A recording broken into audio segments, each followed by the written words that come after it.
Kumusta po kayo? Bago po ang lahat, first things first.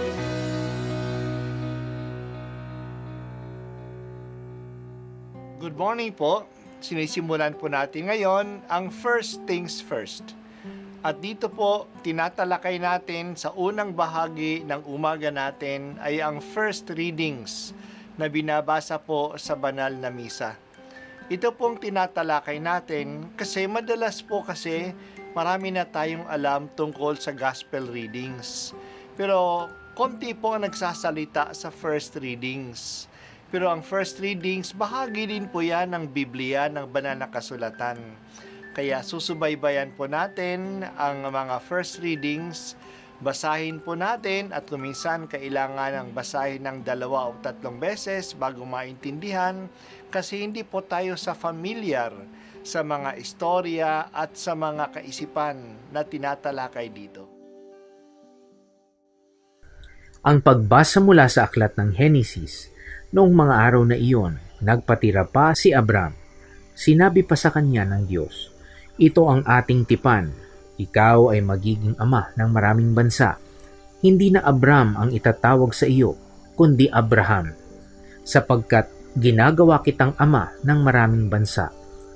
Pararamihin ko ang iyong mga inapo, at magtatatag sila ng mga bansa, at may magiging hari sa kanila. Tutuparin ko ang aking pangako sa iyo at sa iyong lahi, at ako'y magiging Diyos ninyo habang panahon. Ibibigay ko sa iyo ang lupaing ito na iyong titirhan ngayon. Magiging inyo na ang buong lupain ng Kanaan habang panahon, at ako ang magiging Diyos ninyo. Kayo naman ay dapat maging tapat sa ating tipan, ikaw at ang iyong lahi," sabi pa ng Diyos kay Abraham. Ang salita ng Diyos. Salamat sa Diyos. Narinig natin sa ating pagbasa ang pagtitipan ng Diyos kay Abraham. Pinalitan ng Diyos ang pangalan niya mula sa Abram papunta sa Abraham, nang ibig sabihin ay ama ng maraming bansa. Ang pagtitipan ay hindi pangkaraniwang kasunduan. The covenant is not just an ordinary agreement. Ito'y isang mahigpit at pangmatagalang kasunduan. Dahil sa pagtitipan, nagkakaiba na ang takbo ng buhay na nagtitipan. Nagdadala ito ng pagbabago ng buhay. Ang maganda example ng ganitong pagtitipan ay ang kasal. Dahil sa kanilang sinumpa ang pangako, naging iba na ang buhay ng babae at ng lalaki. May asawa na sila ngayon. Iba na sila sa kanilang pakikitungo at responsibilidad.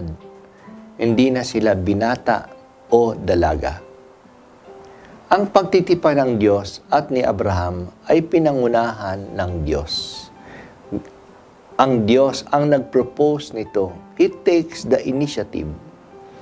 Ano ang laman ng pagtitipan na ito? Si Yahweh ay magiging Diyos ng bayan na manggagaling kay Abraham habang panahon. Pararamihin niya ang inapo ni Abraham. Ang lahi na manggagaling sa kanya ay magiging dakilang bansa at may mga hari pa mula sa kanila. Ibibigay niya sa bayang ito ang lupain ng Kanaan, kung saan si Abraham na sa kanyang panahon ay naninirahan bilang dayuhan lamang. Dahil sa kasunduang ito, may gagawin din si Abraham at ang kanyang bayan na manggagaling sa kanya. Sa kanilang bahagi naman ng tipan, sila ay magiging tapat kay Yahweh. Wala na silang kikilalaning ibang Diyos, kundi si Yahweh. Ang tanda ng pagtitipan na ito ay ang pagtutuli sa lahat ng mga lalaki. Si Abraham ay nabuhay ng mga 2,000 taon bago dumating si Jesus. Si Jesus ay galing sa lipi ni Abraham. Siya ay tinuli sa 8 araw ng pagsilang sa kanya, ayon sa kaugalian ng mga Hudyo. pagtitipan ng Diyos at ng bayan ng Israel ay nagpapakita na mayroong espesyal na kaugnayan ang bayang ito sa Diyos. Lahat ng lahi ay galing sa Diyos. Siya ay manilikha. Lahat ay inalaalagaan niya. Pero iba ang Israel. Pinili sila ng Diyos na maging kanyang sariling bayan. Pinagpala sila at binigyan ng lupain. Ang hinihiling lang niya na maging tapat naman ang bayan sa kanilang panig ng kasunduan.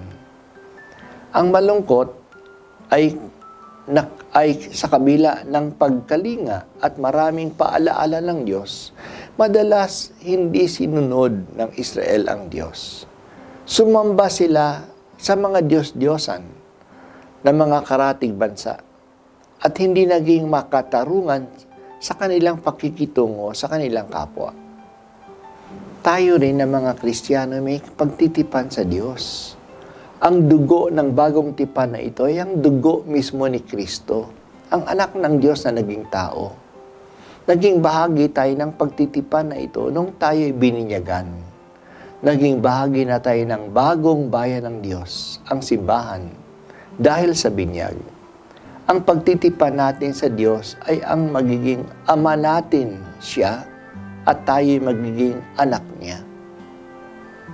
Bilang mga anak, susundin natin ang mga utos ng ating ama.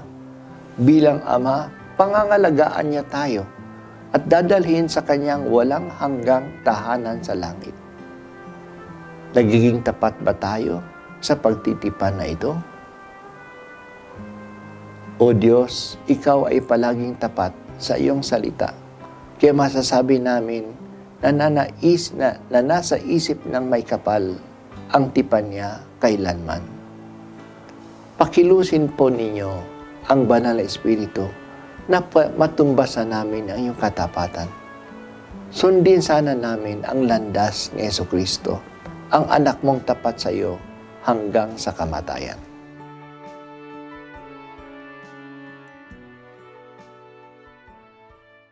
At ako po ay si Bishop Broderick Pabilio dito sa First Things First.